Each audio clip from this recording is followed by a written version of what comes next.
Welcome back to MS best chemistry classes. Dear students, आज हम class 12th का solid state chapter start कर रहे हैं और ये सॉलिड स्टेट चैप्टर आपके न्यू रिवाइज सिलेबस में इंक्लूड हुआ है और जो भी आपको इस चैप्टर के अकॉर्डिंग पढ़ाया जाएगा वो अकॉर्डिंगली होगा एनसीईआरटी। एनसीईआरटी को स्ट्रिक्टली फॉलो करते हुए हम पूरी स्टडी करेंगे। So let's start. एक्चुअली होता क्या है, आप लोगों ने सॉलिड के बारे में बहुत सुना होगा। सॉलिड स्टेट पढ़ने का जो एप्लीकेशन है, हम क्यों सॉलिड स्टेट पढ़ते हैं। एक्चुअली सॉलिड स्टेट पढ़ने के बाद हम जान पाएंगे कि सॉलिड स्टेट कितने रूपों में एग्जिस्ट करता है और वो जो उनके अलग अलग रूप होंगे वो क्यों एग्जिस्ट करता है, उनके रीजंस पढ़ेंगे और उनके एग्जिस्ट करने की वजह से क्या उनकी प्रॉपर्टीज में कोई डिफरेंस आएगा। यदि डिफरेंस आएगा तो उनसे हम अदर सब्सटेंसेस कैसे बना सकते हैं। जैसे कि आपको कुछ एग्जांपल्स दे सकता हूं मैं। अगर हम किसी भी सॉलिड स्टेट की, किसी भी सॉलिड के स्ट्रक्चर की या उसके प्रॉपर्टी की स्टडी करते हैं, थरेली स्टडी करने पर हमें कुछ नई प्रॉपर्टीज देखने को मिलती हैं, जिससे हमें क्या मिलेगा, न्यू सॉलिड्स का फॉर्मेशन होगा। इन न्यू सॉलिड्स में प्रॉपर्टीज भी कैसी होंगी, न्यू प्रॉपर्टीज होंगी और इन न्यू प्रॉपर्टीज में होने की वजह से इसमें कुछ ऐसे सब्सटेंसेस का फॉर्मेशन होता है जो कि आप जानते हैं आजकल के समय में काफ़ी इस्तेमाल में लाया जाता है। जैसे super conductors, high temperature super conductors का इस्तेमाल में लाया जाता है। इसी तरीके से आपने नाम सुना होगा मैग्नेटिक मटेरियल्स का। जितने भी मैग्नेटिक मटेरियल्स होते हैं उनका इस्तेमाल भी इस सॉलिड स्टेट की प्रॉपर्टी को स्टडी करके ही पता चला है। इसके अतिरिक्त आपने सुना होगा बायोडिग्रेडेबल सब्सटेंसेस के बारे में, बायोडिग्रेडेबल पॉलीमर्स। बायोडिग्रेडेबल पॉलीमर्स का मतलब यहाँ पर पैकेजिंग से रिलेटेड है मोस्ट ऑफ द केसेस में। और एक और आपने एग्जांपल सुना होगा जो कि मेडिकल के फील्ड में सबसे ज्यादा इस्तेमाल होता है, जिसे हम कहते हैं सर्जिकल इम्प्लांट्स। सर्जिकल इम्प्लांट्स का इस्तेमाल हम बायो के फील्ड में सबसे ज्यादा अधिक करते हैं। इतना जानने के बाद हम थोड़ा सा सॉलिड की कुछ और प्रॉपर्टीज पढ़ेंगे। सॉलिड और फ्लूइड्स में क्या डिफरेंस है, पहले हम ये जानेंगे। एक्चुअली सॉलिड को पढ़ने का जो हमारा सॉलिड स्टेट को पढ़ने का जो मेन एम है वो यह है कि ताकि हम अलग अलग डिफरेंट अरेंजमेंट ऑफ पार्टिकल्स से बनने वाले जितने भी सॉलिड्स हैं उनकी प्रॉपर्टीज को ठीक से स्टडी कर सके और उनका जो मेजर एप्लीकेशन है वो अलग अलग फील्ड में ला सके।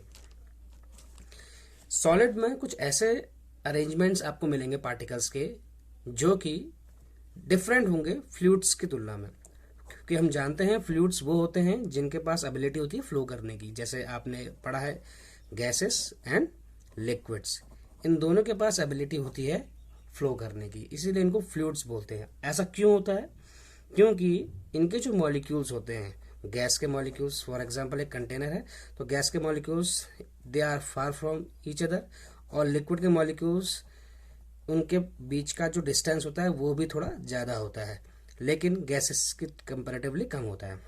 But they have tendency to flow, that is why they are known as fluids. इनका रीजन क्यों है, रीजन क्या चीज है, रीजन है कि मॉलिक्यूल्स जो होते हैं they are free to move about. इनके जो मॉलिक्यूल्स होते हैं they are free to move about. इसका मतलब कि ये पार्टिकल्स जो हैं वो एक जगह से दूसरी जगह आसानी से फ्लो कर सकते हैं, इस वजह से ये फ्लूइड कहलाते हैं। लेकिन अगर हम बात करते हैं सॉलिड्स की, अगर हम बात करते हैं सिर्फ सॉलिड्स की बात करेंगे तो सॉलिड्स जो होते हैं इनकी जो पोजीशंस होती है, इनमें पार्टिकल्स जो होते हैं उनकी पोजीशंस कैसी होती है, फिक्स पोजीशंस होती है। इसके पास जो शेप होता है वो कैसा होता है, डेफिनेट शेप होता है, और एज वेल एज इसके पास वॉल्यूम भी कैसा होता है, इसका डेफिनेट होता है।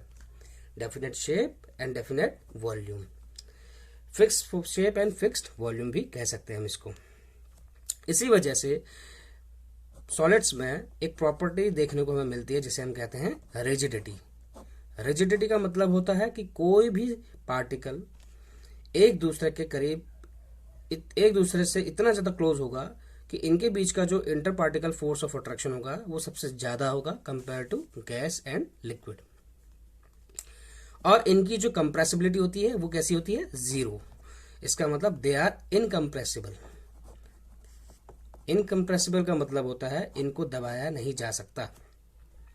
किसी चीज को प्रेस करते हैं तो उसमें वॉल्स में जो प्रेशर लगता है उसकी वजह से वो वॉल अंदर को हटने लगती है। लेकिन सॉलिड्स के केस में अगर हम बात करते हैं सॉलिड के केस में तो ये बिल्कुल भी नहीं होता, क्योंकि इसमें इनकम्प्रेसिबिलिटी होती है। या हम इसके रिवर्स क्या कह सकते हैं कि इसका जो कंप्रेसिबिलिटी फैक्टर होता है वो किसके बराबर होता है, 0 के बराबर।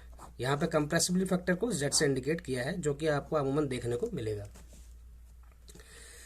अभी तो आप लोगों ने सॉलिड्स के बारे में जाना है कि ये क्या चीज़ होती है। सॉलिड्स के कई रूप होते हैं, अलग अलग रूप हम यहाँ पे डिस्कस करेंगे। जैसे किसी भी एक पार्टिकल में सॉलिड के पार्टिकल्स है, फॉर एग्जांपल सॉलिड है, इसमें सॉलिड के पार्टिकल्स है।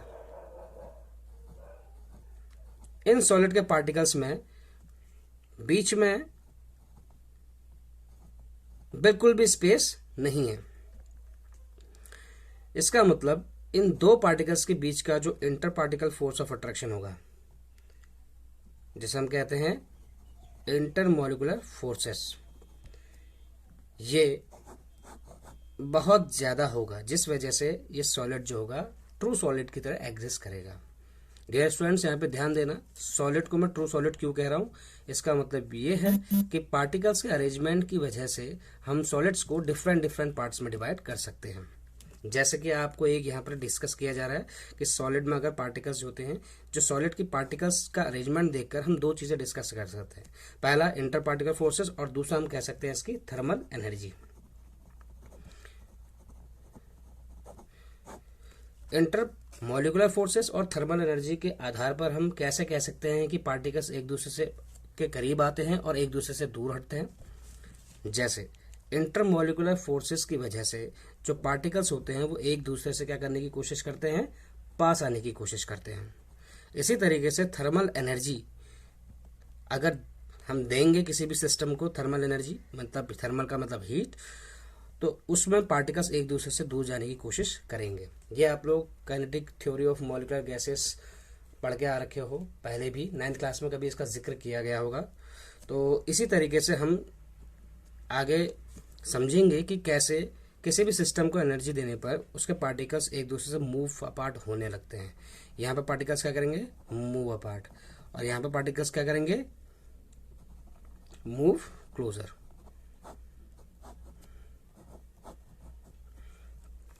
इस तरीके से हम सॉलिड्स का अरेंजमेंट देख सकते हैं किसी भी सिस्टम में। इन सॉलिड्स के अरेंजमेंट को देखते हुए हम सॉलिड्स को अलग अलग हिस्सों में डिवाइड करते हैं। अरेंजमेंट ऑफ पार्टिकल्स, पार्टिकल्स के अरेंजमेंट की वजह से हम लोग सॉलिड्स को दो हिस्सों में बांटते हैं।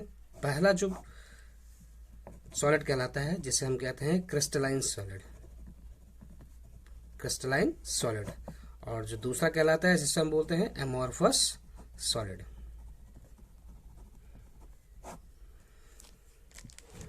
क्रिस्टलाइन सॉलिड और एमोर्फस सॉलिड में दोनों में डिफरेंस होता है on the basis of arrangement of particles. किसी भी सॉलिड को हम क्रिस्टलाइन सॉलिड तब कहेंगे जब उसमें लार्ज नंबर ऑफ जो स्मॉल क्रिस्टल्स होते हैं उनका अरेंजमेंट उस पर्टिकुलर सॉलिड में क्या होगा, रेगुलरली अरेंजमेंट होगा। इसका मतलब इसमें पार्टिकल्स का जो अरेंजमेंट होता है वो कैसा होगा, रेगुलर ऑर्डर में होगा। और इसी तरीके से अगर अमरफस सॉलिड की बात करते हैं तो इसमें इर्रेगुलर ऑर्डर में होता। क्या चीज होगा रेगुलर ऑर्डर में, पार्टिकल्स का अरेंजमेंट। जैसे एक छोटा सा एग्जांपल आपको बता रहे हैं, क्रिस्टलाइन सॉलिड का एग्जांपल है। जैसे आप जानते हैं सोडियम क्लोराइड, सोडियम क्लोराइड में पार्टिकल्स का अरेंजमेंट जो होता है वो रेगुलर होता है।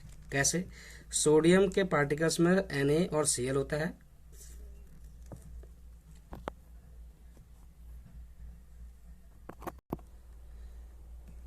जैसे NaCl में sodium then chlorine, sodium then chlorine. इस तरीके से सोडियम और क्लोरीन का अरेंजमेंट आपको देखने को मिलेगा इस सोडियम क्लोराइड के क्रिस्टल में, और ये अरेंजमेंट रेगुलर होगा। ये अरेंजमेंट कैसा होगा बेटा? रेगुलर होगा। रेगुलर अरेंजमेंट होने की वजह से इसमें एक रेगुलर ऑर्डर आ जाएगा, और रेगुलर ऑर्डर आने की वजह से क्या होगा कि इसका जो शेप होगा वो रेगुलर शेप होगा, और ऐसा इसमें पाया जाता है। तो इस ऑर्डर को हम बोलते हैं लॉन्ग रेंज ऑर्डर। क्या बोला जाता है बेटा? Long range order. Long range order होने की वजह से क्रिस्टलाइन सॉलिड्स में एक ऐसी प्रॉपर्टी एग्जिस्ट करती है जिसे हम कहते हैं एनआइसोट्रॉपी। क्या बोला जाती है? एनआइसोट्रॉपी। अब आपको ये समझना है कि एनआइसोट्रॉपी टर्म किसे कहते हैं। फॉर एग्जाम्पल, आपके पास कोई भी एक क्रिस्टल है, जैसे सोडियम क्लोराइड का क्रिस्टल है, या आप समझे इसको क्वार्ट्ज है आपके पास। क्या है? क्वार्ट्ज। इनका जो स्ट्रक्चर होता है रेगुलर अरेंजमेंट जैसा आपको बताया गया था, इस तरीके से समझ लीजिए। ऐसे ही यहाँ पर आपके अलग पार्टिकल्स जो होंगे अरेंज होंगे, जिस तरीके से एक रो में लगे उसी तरीके से अलग अलग रो में पार्टिकल्स का अरेंजमेंट होगा। यदि इस पार्टिकल को, इस सॉलिड को मैं अगर तोड़ने की कोशिश करता हूं या काटने की कोशिश करता हूं, तो इस जगह से इसका पैटर्न ऐसे कटेगा, और अगर मैं यहां से पार्टिकल को काटने की कोशिश करता हूं तो यहां से पार्टिकल का जो सिमेट्री होगी वो डिफरेंट होगी। इस प्रकार के जो पार्टिकल्स होते हैं या इस प्रकार के जो सॉलिड्स होते हैं, उनके जो सरफेसेस होते हैं वो कैसे होती हैं? स्मूथ सरफेसेस कहलाती हैं। जैसे आप जानते हैं किसी भी अगर क्वार्ट्ज को अगर आप तोड़ते हैं या उसको एक पर्टिकुलर एंगल से काटते हैं तो उसकी जो सरफेस होती है वो बिल्कुल स्मूथ बनती है। तो इसी को हम क्या कहते हैं? एनाइसोट्रॉपी।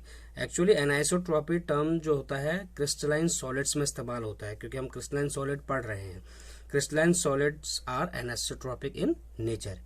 क्यों होता है ऐसा? इसका मतलब इसकी जो कुछ फिजिकल प्रॉपर्टीज होंगी, जैसे इलेक्ट्रिकल रेजिस्टेंस, रिफ्रैक्टिव इंडेक्स, इनकी जो वैल्यू होगी इस जगह से अलग पाई जाएगी, और अगर इस जगह से अलग काट रहे हैं तो इस जगह से इनकी वैल्यूज अलग पाई जाएगी विद इन सेम क्रिस्टल।